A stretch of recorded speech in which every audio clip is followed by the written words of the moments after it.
The scariest thing I've had happen while camping. So I live in Eastern Oregon, and my mum lives in Western Oregon. I went to visit her for the summer and she's very outdoorsy, so we decided to take the 1-hour drive from her city to the coast. We end up at this free campsite at the top of this hill. Huge foothills of the coastal mountains. About a 25-minute drive from the top where the campsite is to the bottom where the main road was. And we were the only campers there. We relaxed for the rest of the day, made food, etc. A truck full of men drive up the hill and talk with my mum. IDK what about? Wasn't suspicious at the time. And they leave us. Fast forward to the middle of the night. I wake up to my mum sitting straight up in the tent. I wake easily, so I heard her gasp and it woke me. As soon as she saw I was awake, she put her hand over my mouth because I was starting to ask her what's wrong. It was dead silent and all of a sudden you hear footsteps right beside the tent. The little flap that covers the zipper was even moving.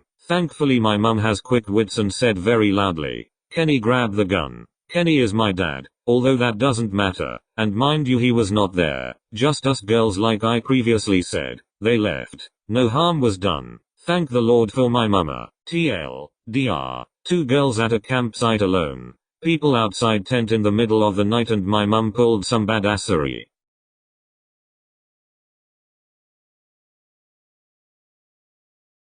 In high school my friends and I were messing around with our Ouija board one night. We had done it before and nothing remarkable had ever happened. We usually did it to try and scare each other or our girlfriends. We all thought it was a joke. That night there was no one else home except the 7 of us and we were all together around the board. One of the girls there wanted to try it. She had never done it before. This time was different. The board misspelled some of the words the same way every time. It gave answers that seemed really historically accurate for our town. Things we neither knew or cared about. Long story short, the spirit claimed it was a 10-year-old boy who had died on the property in the 1800s and was buried there too in an unmarked grave. My friend's house was on a farm in the edge of town. We were all a little freaked out because the board had never been so detailed and consistent. However, we were still skeptical and we were all assuming one of us was trying to scare the rest. Finally, my friend asked if the spirit could do something to prove he was there with us. It went to yes and then spelled out KNOCK. Then the planchette stopped moving. We just all stared at it silently and then there was a rap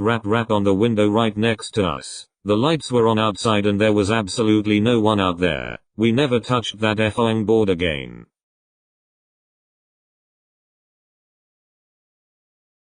Growing up, my bedroom was the only one that faced the front of the house street. When I was about 8 or 9, I woke up to my dad calmly but firmly telling me to get up, go in the bathroom, and shut the door. I was annoyed because I was half asleep, but I listened. Apparently I was more tired than I realized, because I fell asleep on the bathroom floor. The next morning I asked my mum what happened. She seemed oblivious and confused. I looked at my dad like she was crazy, and I asked him why he had woken me up. He denied doing it. I was becoming frustrated to the point of tears, but I ultimately let it go. Fast forward to college. I was home one break, and I decided to ask again. I had thought of that night off and on for years, and it still bothered me. This time, my dad goes, I was wondering if you even remembered that. Turns out that a lot of houses on our block were being vandalized and robbed all those years ago. Someone had broken into the garage and was inside the house. My room was partially over the garage. My dad heard it happen and quietly got me to safety. Police were called. The guy ran. He was never caught,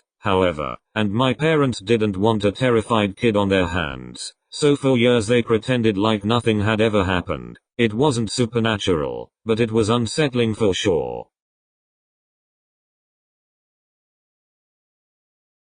Not to me, but to my sister. Her husband and her had just had their first child a few months prior. My brother-in-law was working the graveyard shift at his job as my sister stayed home taking care of my nephew. Around 2 a.m., she heard loud knocking on her back door. She went to go check it out and saw a lady banging on the door asking for my sister to let her in. The lady told my sister that her husband had just beat her down the street and was looking for her. My sister was hesitant to let her in since she had a newborn in the house and didn't want to interfere. She told the lady that the best she could do was call the police for her. The lady told my sister to not call the police and to let her in. This is where my sister got suspicious. She went to get her phone and called 911. When she went back to the door, the lady was gone. The police arrived a few minutes later and they told my sister that the same situation happened a few streets down. Apparently the couple would do this act to get into people's homes. I'm sure this is very common, but having it almost happen to my sister and my nephew just creeps me out. Some real Clockwork Orange shit.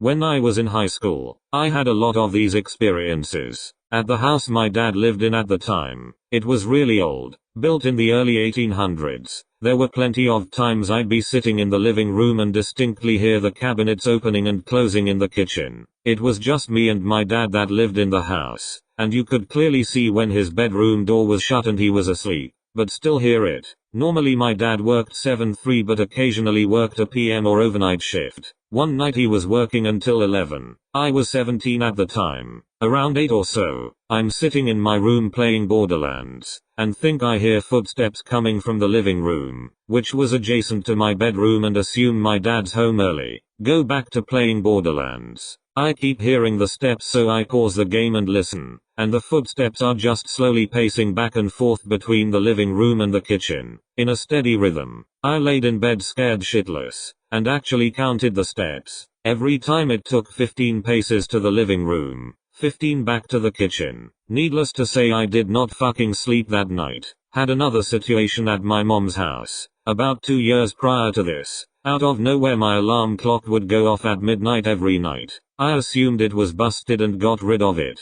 Fast forward 2 years, my mum gets another, brand new alarm clock for my room. Also when I was 17. Suddenly, alarm goes off at midnight. I thought nothing of it, turned it off. Happened again the next night, and then my sister pointed out the old one I had that did it. So I checked and made sure no alarms were set. Double checked at 11:56. Sure enough, 4 minutes later my alarm goes off. Freaked out, I threw it out. That next night was my dad's night to have me. I had a buddy of mine over and my dad was working that night. He left for work around 2 a.m. and my friend had brought over an iPod dock to listen to music on. Didn't have the clock set or anything. My friend knew nothing of the last couple nights, so I knew he wasn't just fucking with me. So about 2 minutes after my dad leaves, we hear an alarm clock coming from my room. I went in, and you know how if you just plug in a clock without setting it, the numbers just blink on and off? Well, it was doing that. As soon as I picked it up,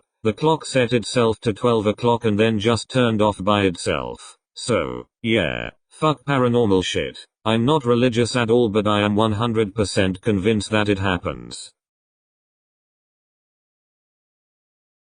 About 5 years ago, my mum started dating a guy she met on a dating site. That part is fine. I had recently started dating the woman who would later become my wife, and we had met online. I'll just refer to her as my wife for this story. Anyway, my wife and I never really liked this guy. We didn't think he was mean or anything like that. Just a little creepy. He was quiet. He kept his eyes closed a lot, and occasionally said odd things like offering my wife a chocolate and then popping one in his mouth, closing his eyes, and moaning as he let it melt in his mouth. One time my wife and I were visiting my mum, but she got called into work, so we waited at her house. Her boyfriend was over, but he spent the entire several hours just hanging out in her bedroom with the door closed. Just before Christmas, my mum and this guy started having some difficulties. My wife and I were visiting her for the holidays and she dropped all of her problems on us, and we listened carefully and told her our opinions and suggested that she would be better off without him. She already had her mind made up, though, and decided to break up with him. On Christmas Eve, we spent the night at my mom's and got up early on Christmas morning to visit my dad at his house. We didn't plan to spend the night at my dad's, but we got snowed in, which was actually a nice Christmas surprise. The next day we left as soon as we could get through the snow, and my wife suggested that we stop by my mom's house on the way so that we could see if she was okay. My wife just had a really bad feeling about my mom's now ex-boyfriend. My mom's car was in the driveway, but that doesn't mean much because she lives close enough to work that she often walks and it hadn't snowed in her town. She also never locks her door, which drives me crazy, so we let ourselves in. That's when we see blood oozing out of the refrigerator's water dispenser. It had filled up the spill container and was leaking onto the floor and had made a puddle. My wife screamed and I freaked out. I fully expected to see my mom's head in the freezer. I nervously opened the freezer to find a bag of frozen cherries that had been opened, crammed into the freezer so that it fell onto the ice dispenser, and melted. TL. Doctor thought my mum was decapitated by her creepy ex-boyfriend. 4 years ago, I lived in a very large farmhouse that was converted into 2 apartments. The house was known as the old boys' home. It was used to house boys with behavioral issues but was closed due to allegations of molestation. Anyway, I was living with my boyfriend and 3-year-old daughter at the time. My bedroom had a large fireplace that had been boarded up and painted over. I decided to push my bed up against it one day while I was rearranging things. It was like a headboard. That night, around 1 a.m. I had heard a small voice saying "Mum, Mum, Mommy." I had sat up in bed but didn't see anything, so I reached over my boyfriend trying to grab my daughter and put her in our bed. I kept feeling around and I was still hearing the voice but I couldn't feel her. My boyfriend woke up and turned the bedside lamp on, asking me, "What the hell are you doing?" I explained that Amelia was trying to get in our bed and I was reaching for her. There was nobody there. My daughter was sound asleep in her room. Then the next night came. Around 1 a.m. again my dog had started to whimper at outdoor, so my boyfriend got up to take him outside. You know that feeling in a bed when someone lies down next to you, where the bed pushes in and there is a warmth in your back? I felt that, so I assumed my boyfriend had come back to bed. I rolled over. My boyfriend wasn't in the bed and I felt the fucking bed release pressure. Whatever was laying next to me has gotten up in that second. I moved my bed the next day to the other side of the room and I never had another incident in the 2 years I remained in that house.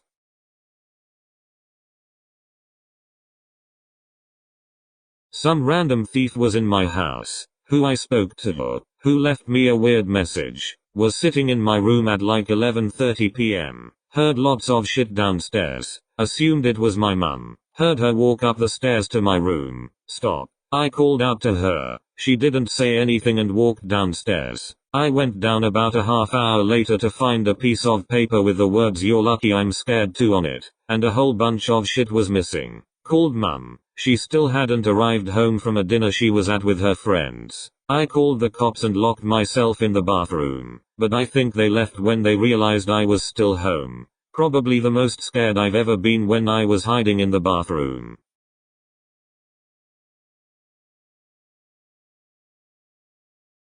I currently live in a haunted house. I've heard voices, footsteps, lights have been turned on off. One of the ghosts has a thing for silverware. I hear it clattering in the drawer all the time, and sometimes a knife or two will end up in the wrong slot in the drawer. But the strangest, scariest experience I had was the first night I spent in the house. I wasn't finished moving in. There were boxes everywhere. I didn't even have my mattress up there yet. I was bedding on an old futon mattress, watching a video on my phone, when I get the pins and needles feeling of my feet falling asleep. Except it wasn't on my feet. It was on the top of my head in the shape of a hand. I said, "Good night," turned off my light and tried to sleep. When I woke up my closet door was ajar, but other than that everything was otherwise untouched. I guess whoever my unseen roommate is, just wanted to check out who I was on my first night.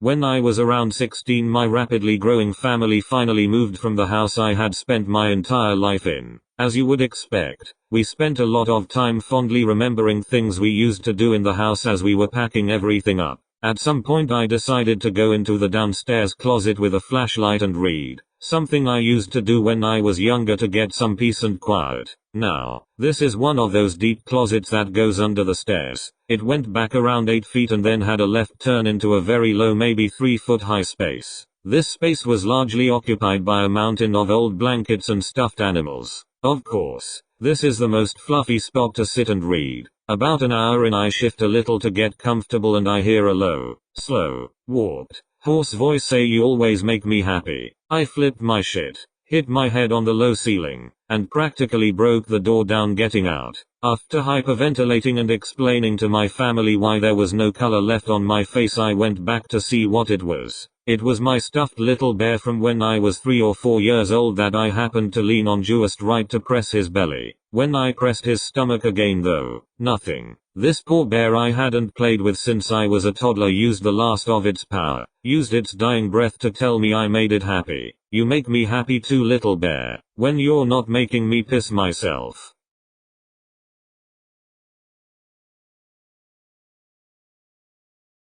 I saw a dead soldier's ghost in my barracks room before I deployed. It was the guy's room who died on my company's last deployment and I was the first to be issued it. He told me to be safe. He had half a head. I'm agnostic but that makes me question it. I've had 2 other experiences that I'm not quite convinced about, but my great-grandma used to visit me in my dreams after she died, for like 15 years.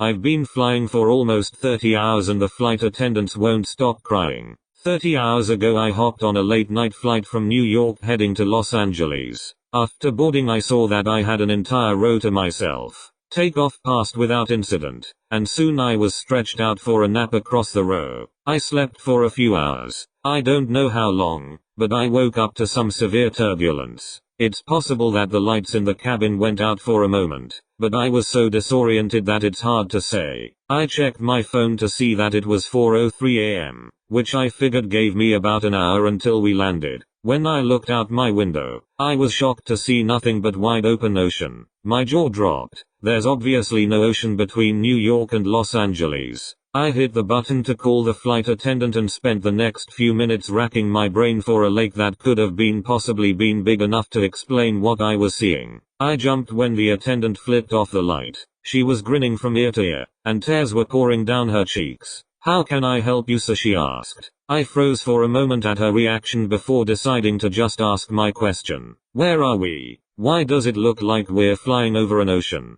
She wiped her cheeks to clear the tears, still grinning wildly. "Sir, we'll be landing in about an hour." Okay. Thank you," I said. After she left I checked the clock on my phone again. 4:03 a.m. blinked back at me. It hadn't changed. I had to have been waiting with my call light on for at least 5 minutes. How was it possible that it hadn't changed at all? I opened up my laptop and saw it too displayed 4:03 a.m. I pulled out my phone, started a stopwatch in the app, and spent the next 2 hours looking back and forth between the clocks, waiting for them to change. They never did. I tapped the shoulder of an older woman sitting in the row ahead of me. She looked back, an annoyed expression across her face. "Yes," she asked. "Do you know how long until we land?" I asked. She narrowed her eyes. "That flight attendant said it would be about another hour." I shook my head in confusion. "That flight attendant? We talked almost 2 hours ago. We should have landed already." She stared at me as if I was crazy. I was going to continue trying to convince her, but I felt a hand on my shoulder. I spun to see a male flight attendant grinning down at me, tears pinging off his cheeks onto my shoulder. "Sir,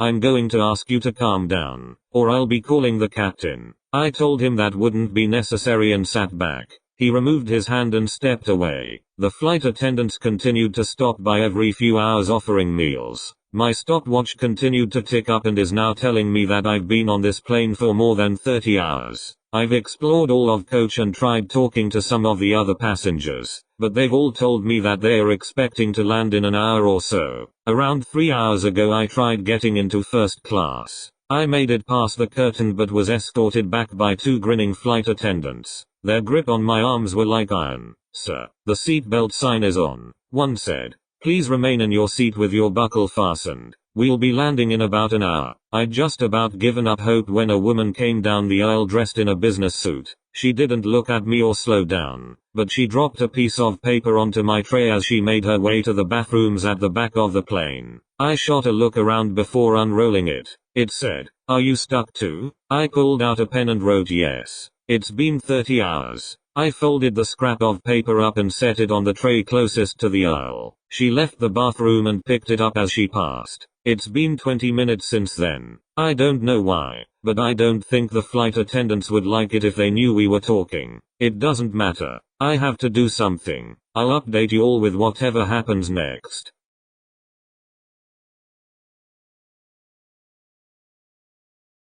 Told this story of my parents' old house when I was living with them before college. I live in a small cul-de-sac in the middle of nowhere. The next nearest neighborhood is over 4 miles away. One night a few years ago we got over 1.5 feet of snow overnight. So far from main roads, and on the weekend I knew our roads will remain unplowed for quite some time. I went to my out back deck door to look at the snow-draped trees and the still heavily falling flurries and take some pictures when I noticed footprints leading to my door, then turning around and leaving. I looked and saw that they came from my neighbor's side and thought that one of their more delinquent kids played a joke as my sledding tube on the railing was popped. I decided I'd wait till later as it was early to call their parents. I went on Facebook and after scrolling for a bit I noticed one of my neighbors closer to the entrance posted, "Did someone knock for me or something at my back door?" I immediately called her, talked, and told her I have an idea. I called the first house on the entrance and told him what was going on. He went and checked and sure enough, they were there too. Everyone started calling everyone else. I called the family at the far end and they told me there was none there. Then I got a call from my next door neighbor. She called the woman that lives next to the end house. She said that there were footprints that led to her door, but none led away. We already called the police by this point, but now we called them back and said that it's an emergency now. They told us the roads are still all unplowed and they can't send a plow truck to clear the way as they are a privately owned company. The woman was losing it, so one of the husbands, huge bear of a man across the road from her, texted her to say he was coming over to invite her over. He came and she left. We put up one guy's live feed motion recording hunting cameras facing all exits. Nothing came out.